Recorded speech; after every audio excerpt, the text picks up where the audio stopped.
spooky people.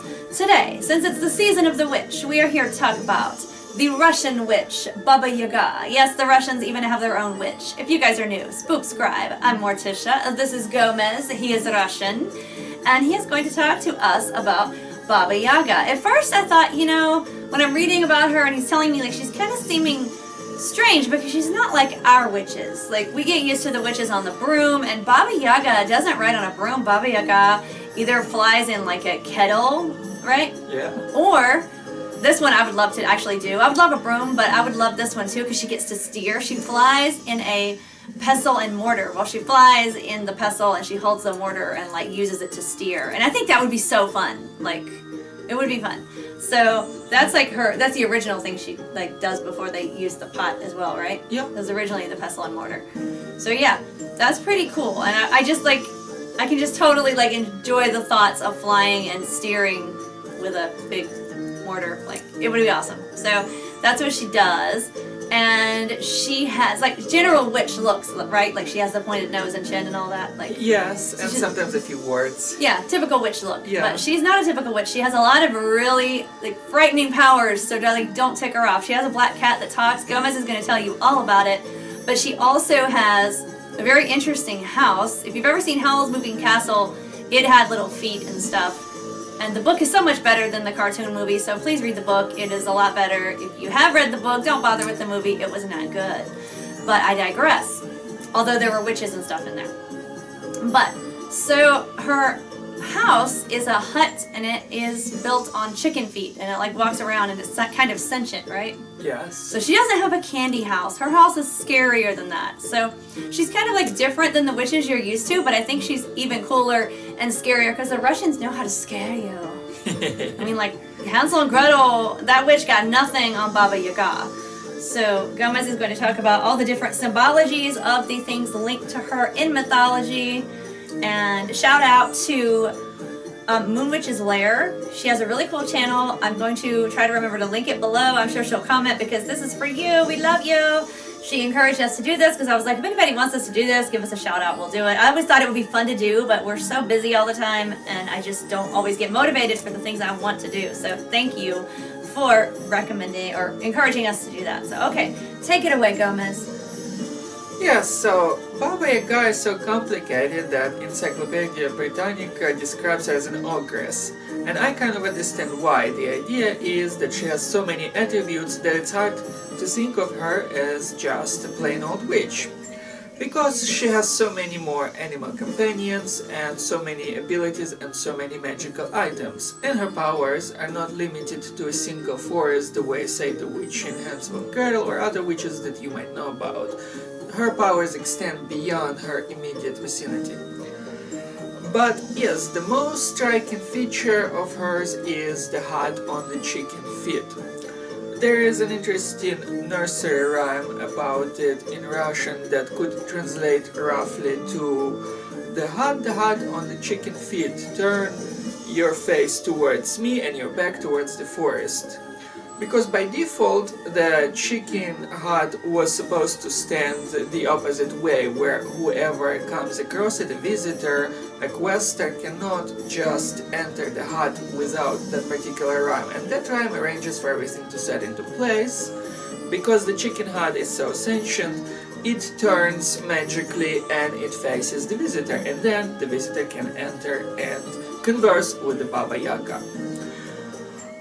But that is not all. There are also certain interesting rituals that make people who study folklore really interested, because everybody who visits her usually tells her to not be angry with them, but to wine them, to dine them, and maybe to give them a bath. And it seems a strange thing to ask for a witch to do when you think about it, because most witches are not requested. This seems to be like a specific Russian or at least Slavic custom. And the idea there is that Baba Yaga is not a simple witch. A part of her world is maybe originally the world of death. And this is something that you are, as you come as a visitor, you are a human alive, and as such you are a foreigner to her land. And to become somebody who is accepted as a native, you have to go through that ritual where it's just like with the fairies, when you eat their food, you become part of their land. So the same with the land of the dead in the old Slavic customs. So, if she is not exactly a witch, who is she? We can't say that for sure, even her name itself is a mystery. Even though the word Baba is very well attested, there were some arguments even about that, because there was a Turkish word, bab, that denoted one of those pillars that the earlier nations used to do for burial. So, since we already established that she might be related to the world of death, that kind of makes sense. And then her personal name, Yaga, some said that it might just be simply derived from the Polish Hedwig and transliterated many times until it crossed across Russian and such. But most people believe that this is not true, and instead it's related to poison, and so poison to snakes. So poisonous snakes. What I have found out in my research is that there are 15th century, 16th century chapbooks in Russian that depict her holding a big reptile on a leash. So that might be related to her name, if she is a kind of a serpent leasher. Although they weren't technically serpents, they could be called that as a generic term, but in actuality they seem to be more like they could be older reptiles like crocodiles. And there were some explanations by Russian scientists that this was just a political kind of satire, but I think it actually predates it. My research indicates otherwise. So I think that she is the tamer of the serpents, and because she is usually mentioned in connotation with the three-headed serpent, Zmei Gorinich of Russian mythology, that kind of confirms my opinion that she does that. So that is just her name, so you understand already how complicated she is. She also has, Morticia mentioned, the black cat. I suspect that the black cat that she has is derived from the ancient man-eating or flesh-eating cat called Bayun. And he is the one, so they have different powers ascribed to him. There are even songs about him in Russian, how he doesn't like milk the way regular cats do, but he feeds on yes, blood and fairy tales and tales. He likes tales. If so you tell him a story and he won't eat you? Yes. Oh, cool. I wore this cat mask in honor of, well, it's the cat sunglasses that look like a cat mask. I wore those in honor of the black cat, and of course we're wearing our witchy hats because, like, we're talking about a witch. We gotta do that. That's right. Yeah. Baba Yaga would approve. Good, because I don't want, you know, to get in trouble with her. Yeah, she can be stern. The bath thing, though, that's weird. Like, is that like she bathes you, or she just runs you water and lets you do it? Like, you are supposed to do it yourself. Okay, she just provides the water. Yes. Okay, because like, if I know some cultures actually bathe dead people, so when you were talking about her being linked to the dead, I was like, well, I wonder if that has to do with it, or if it's just a politeness thing. Like, you know, you come to my house, I offer you food and a bath if you were traveling, like. You can take that a lot of different ways, so... Yeah, and the one that I found that might relate Russian fairy tales to Greek mythology has to do with certain bath rituals where the idea is that the bath is used as a concept of immortality. You rejuvenate, refresh yourself, and that is another part of the ritual that seems to use Greek names in Russian fairy tales, which was very striking for me. But yeah, that was a very good thought, and it has something to do with that. And the other attribute that Baba Yaga has is that she is served by many kinds of different animal creatures. And it was funny, when I was reading that article in Britannica, I was thinking, well, she's not the ogress, but her animals might as well be, because some of you might know, if you're deep into fairy tales, that the earliest European fairy tales are often based on Italian fairy tales, and those, often when we think of animals that talk, they don't just talk randomly because they're super smart animals, they actually talk because they're often ogres in disguise, in an animal disguise, they're shapeshifters, just like pukas of Celtic mythology. So I'm thinking that enough of her animals have those attributes, they are endowed more than just regular. And then there is another interesting attribute that other witches don't seem to have quite as often. She has her helpers. Sometimes it's a pretty established bird like the firebird, which is roughly the phoenix equivalent of Russian mythology. But even more frequently, it is a particularly fairy tale bird that's called the duck swan. And that's always how I would translate it, because it goes with a hyphen. It is an actual duck and a swan together, so it is strange, but those birds perform a specific function for the Baba Yaga. They usually kidnap children, and the idea is there, I think, is that Baba Yaga serves as the crown of some of the fairy tales and mythologies, say, like the Lamia. The idea in several world mythologies is that somebody, some kind of an old goddess that used to be protector of the youth, sometimes becomes kind of like the villain that eats them as the new layer of mythology is overlaid on top of it.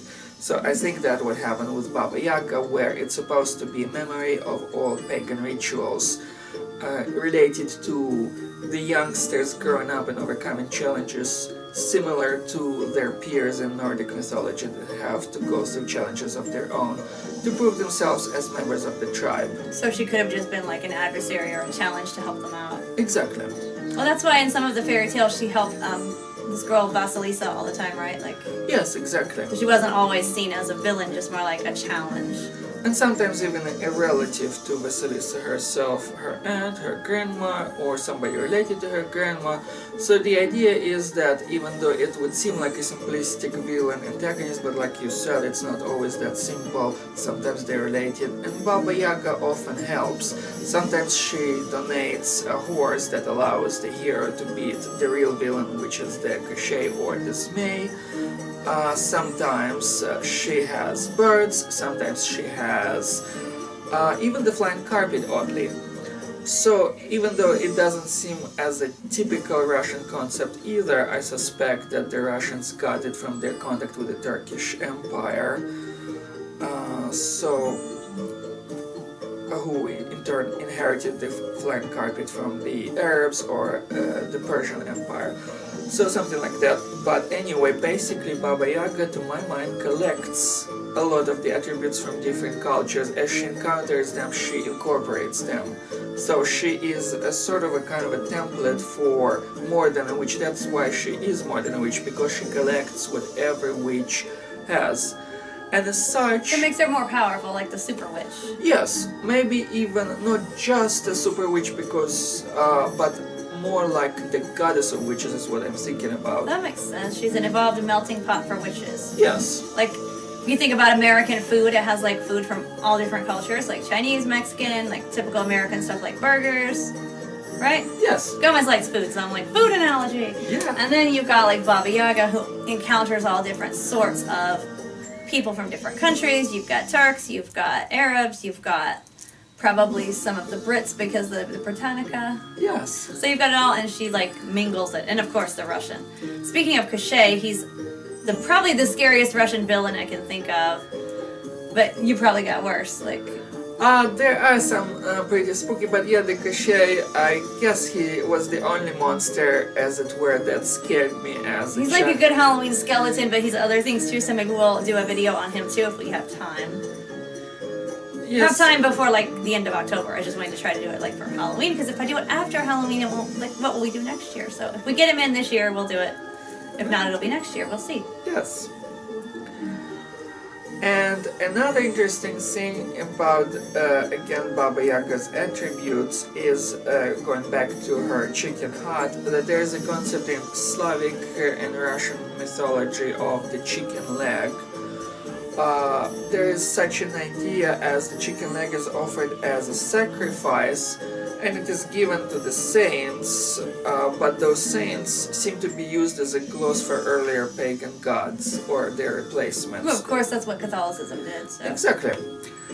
And there were two particular saints that were even called chicken gods, Saint Cosmas and Saint Damian. And I am suspecting that Baba Yaga incorporated their attributes too at that, or maybe she inspired it, but either way, where the chicken leg seems something like a positive, to the degree that not only is it a sacrifice, it is sometimes used and described as a talisman to avert evil, which was a very interesting thing. So wherever they place it, the idea is that another creature from Russian mythology, the Chimera, she cannot get to your chickens and cannot squeeze them to death, which is her habit. We can cover her a different time. It's got all kinds of scary creatures. Yes, we have unusual creatures. So basically it goes back, all of this is to say that Baba Yaga does seem to be like a donor and a protector, not just an antagonist as other witches might be.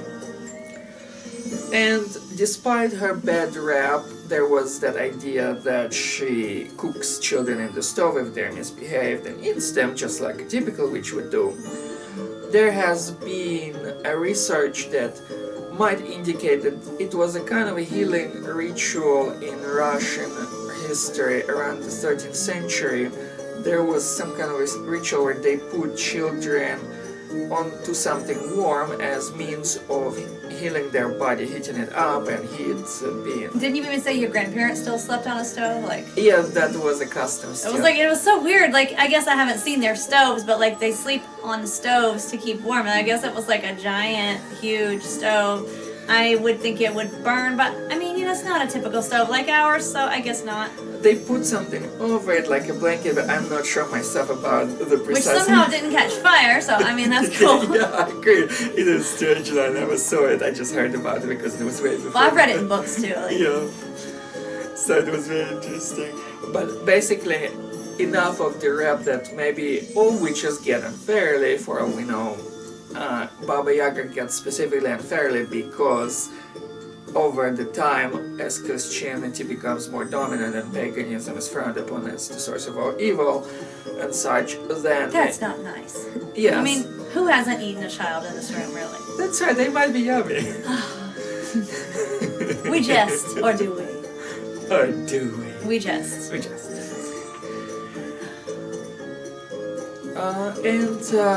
Finally, the last interesting thing about chickens, to bring the finale back to the beginning, is that the word for chicken is, in Russian, sounds etymologically related to the word for the smoke, and again, smoke being the ritual that was related to burning the bodies of the dead.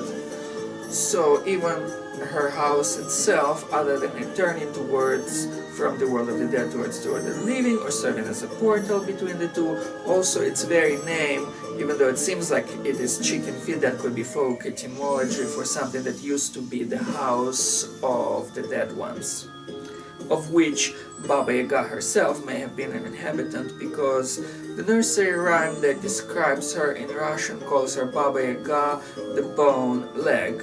And the bone leg brings up clear connotations of death and dying, and because, it's just a mere bone, like a skeleton, basically, conceptually.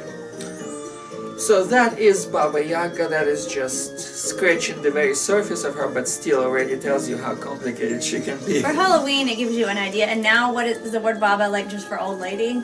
Baba is an old lady or grandmother. So I knew you were talking about the original roots and where it could have come from, and then no one knew, but that's what it means now, is grandmother or old lady. So Grandma Yaga or Old Lady Yaga. Yes, now you know the secret. Now you know. I've just given away the Russian secret. I'm in trouble with all the Russian KGB that... No, nobody cares. But it sounded cool. Yes, it does. So, yeah, just something fun to think about for Halloween when you think witches can't get any scarier. We're there for you, and they can. Until next time. Stay Halloweeny, my friends.